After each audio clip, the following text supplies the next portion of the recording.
हिंदवी स्वराज्याचे सरसंस्थापक छत्रपती शिवरायांना मानाचा मुजरा करतो। भारतीय राज्यघटनेचे शिल्पकार भारतरत्न डॉक्टर बाबासाहेब आंबेडकर यांना मानवंदना अर्पित करतो। भगवान बिरसा मुंडांच्या चरणी नतमस्तक होतो। क्रांतिज्योती सावित्रीबाई फुले, राजमाता अहिल्याबाई होळकर यांना देखील या ठिकाणी वंदन करतो।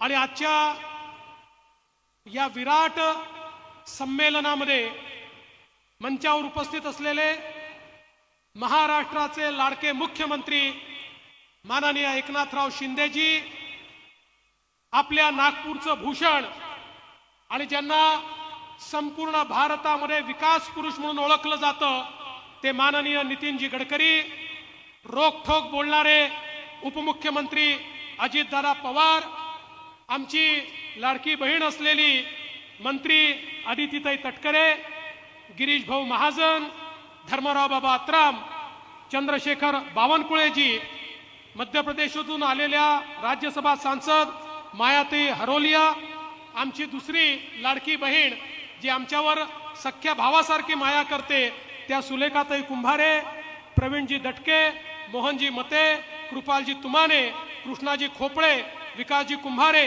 समीरजी मेघे, राजूजी पारवे, आशिषजी जयस्वाल, टेकचंदजी सावरकर, आशिषजी देशमुख, सुधाकरराव कोहळे, सुधीरजी पारवे, मंचावरील सर्व मान्यवर आणि या ठिकाणी एवढ्या मोठ्या संख्येने उपस्थित असलेल्या माझ्या तमाम लाडक्या बहिणींनो आणि थोड्याशा संख्येने उपस्थित असलेल्या भावांनो, हा बहिणींचा कार्यक्रम असल्यामुळे भावांना बाहेरच ठेवलाय, बहिणींनाच आतमध्ये एंट्री दिलेली आहे। आज अतिशय आनंदाची गोष्ट आहे की लाडकी बहीण योजनेचा दुसरा टप्पा आपल्या नागपूरमध्ये 50 लाख खात्यांमध्ये पैसा डिपॉझिट करून आपण सुरू केलेला आहे। आणि आता जवळजवळ 1,60,00,000 आमच्या भगिनींच्या खात्यामध्ये 3,000 रुपये महाराष्ट्र सरकारने त्या ठिकाणी जमा केलेले आहेत। ही योजना सुरू झाली, अजितदादा म्हणाले खरंय, ही योजना सुरू झाली त्यावेळेस ही योजना होऊ शकत नाही, कोणाच्या खात्यात पैसे जाणार नाही, 10% महिलांनाही पैसे मिळणार नाही, अशा प्रकारची वल्गना काँग्रेसचे महाविकास आघाडीचे नेते करत होते। त्या नेत्यांना माझं आव्हान आहे, अरे आमच्या बहिणींना विचारा, त्यांच्या खात्यामध्ये पैसे पोचलेले आहेत। तुम्ही कितीही या ठिकाणी दूषणं दिली, अरे मुद्दई लाख बुरा चाहे तो क्या होता है, वही होता है जो मंजूर खुदा होता है। आमच्या बहिणींना आम्ही सांगितलं आणि त्यांच्या खात्यामध्ये ते पैसे पोचवले। पण लाडक्या बहिणींनो, मला तुम्हाला सवाल विचारायचा आहे, मला सांगा, आम्ही या ठिकाणी लाडकी बहीण योजना आणली, काही चूक केलं का सांगा? ही योजना सुरू ठेवायची आहे ना, लाडकी बहीण योजना सुरू ठेवायची। आमच्या मुलींना मोफत शिक्षण आपण दिलं, ती योजना सुरू ठेवायची। शेतकऱ्यांना विजेचं बिल माफ केलं, योजना सुरू ठेवायची। महिलांना एसटी मध्ये 50% सवलत दिली, योजना सुरू ठेवायची। गुलाबी रिक्षांची योजना आणली, योजना सुरू ठेवायची। शुभमंगल विवाह योजना आणली, आपण ती सुरू ठेवायची। या ठिकाणी पुण्यश्लोक अहिल्यादेवी स्टार्टअप योजना आणली, ती आपण सुरू ठेवायची। आमची लेक लाडकी योजना, ज्याच्यामध्ये घरी मुलगी झाली तर 1 लाख रुपये तिला 18व्या वर्षी मिळतील, योजना सुरू ठेवायची। आमच्या शेतकऱ्यांकरता 1 रुपयात पीक विम्याची योजना सुरू ठेवायची। तुम्ही म्हणता सुरू ठेवायची, पण काही लोक म्हणतात सुरू ठेवू नका। मी या ठिकाणी कागद घेऊन आलो आहे, मला अतिशय दुःख वाटतं। बहिणींनो, राजकारणामध्ये वेगवेगळे पक्ष असू शकतात, पण लाडकी बहीण योजना बंद करा आणि या सगळ्या योजना बंद करा म्हणून काँग्रेसचे अनिल वडपल्लीवार हायकोर्टामध्ये गेले आहेत, उच्च न्यायालयामध्ये गेले आहेत आणि त्यांनी पिटिशन दाखल केली आहे.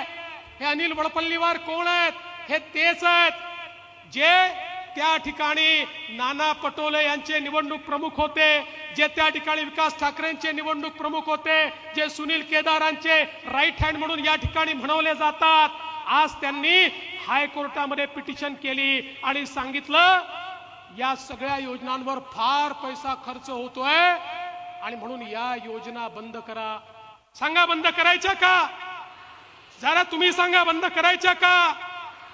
या योजना बंद नाही करायच्या, पण हे लोक या ठिकाणी कोर्टात गेल्यात.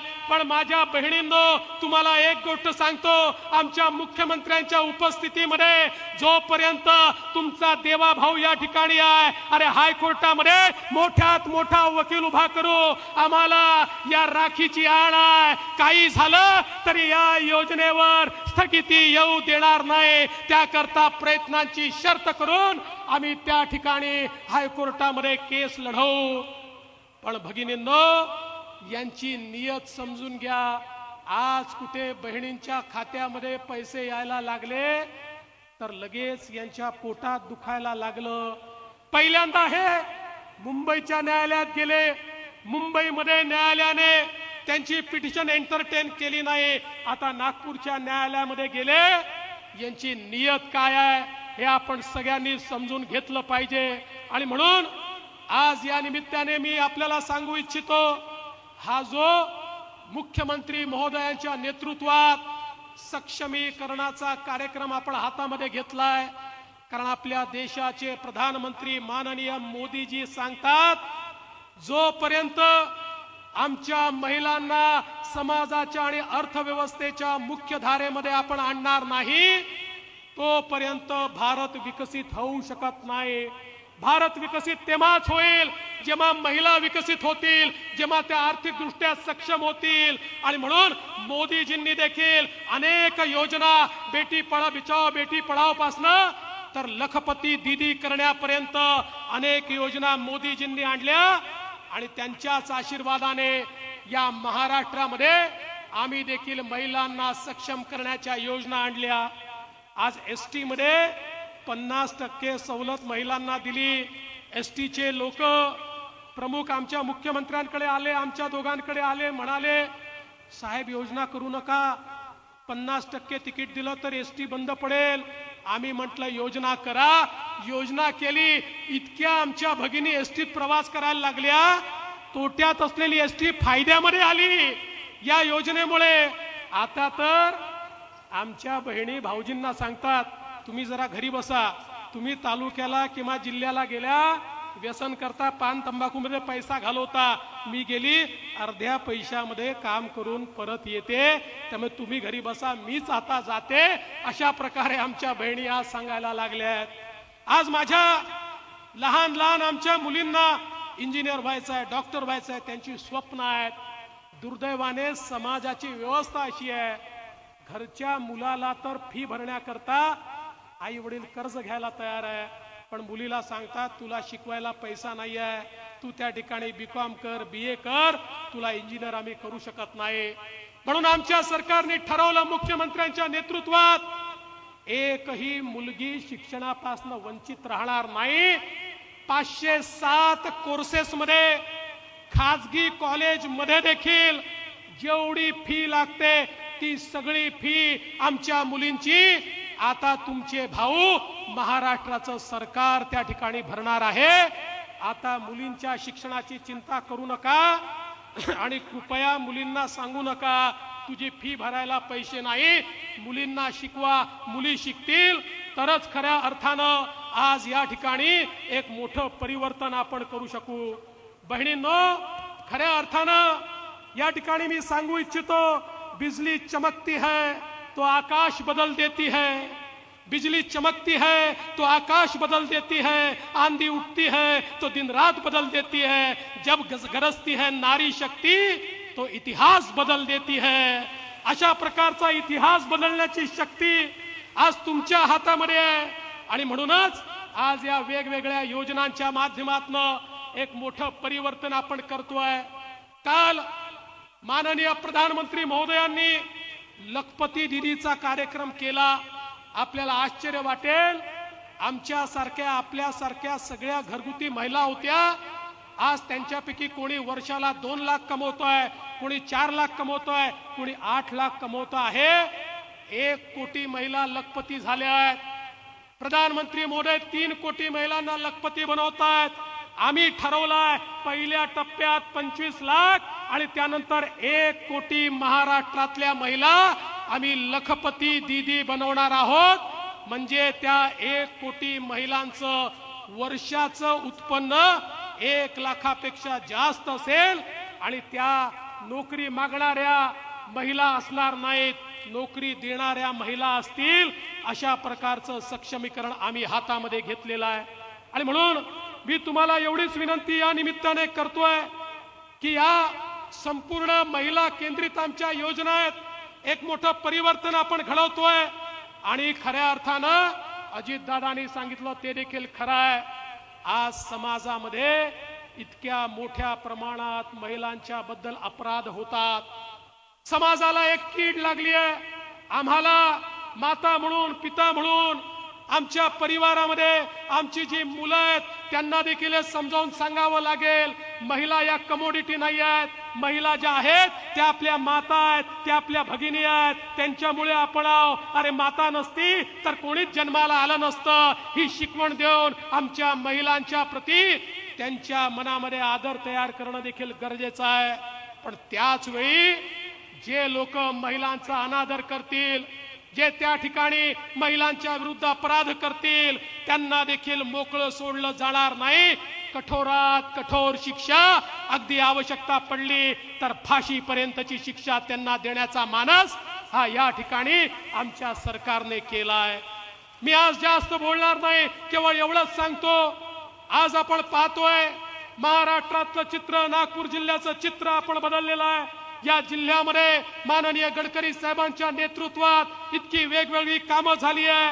मोठ्या प्रमाणात रस्ते असतील, पिण्याच्या पाण्याच्या योजना असतील, आता आपण नळगंगा वैनगंगा नदी जोड योजना केलेली आहे। ज्या योजनेमध्ये जवळपास नागपूर जिल्ह्याचे 1.5 लाख हेक्टर जमीन ही सिंचनाखाली येणार आहे आणि आपल्या नागपूर जिल्ह्यातला दुष्काळी भाग त्या ठिकाणी पूर्णपणे दुष्काळ मुक्त होणार आहे। आज समृद्धी सारखा महामार्ग आपण तयार केलेला आहे। आपल्या नागपूरमध्ये मेयो आणि मेडिकल हॉस्पिटल जे गरीबाचं हॉस्पिटल आहे, 1000 कोटी रुपये आपण त्या 2 हॉस्पिटलला दिले आणि त्याचा कायापालट करून गरीबाचं हॉस्पिटल हे देखील प्रायव्हेट हॉस्पिटल सारखं असलं पाहिजे अशा प्रकारचं काम त्या ठिकाणी सुरू केलं आहे। आपल्या मानकापूरच्या क्रीडा संकुलाला 600 कोटी रुपये खर्च करून त्या ठिकाणी आपण राज्यस्तरीय क्रीडा संकुल तयार करतोय।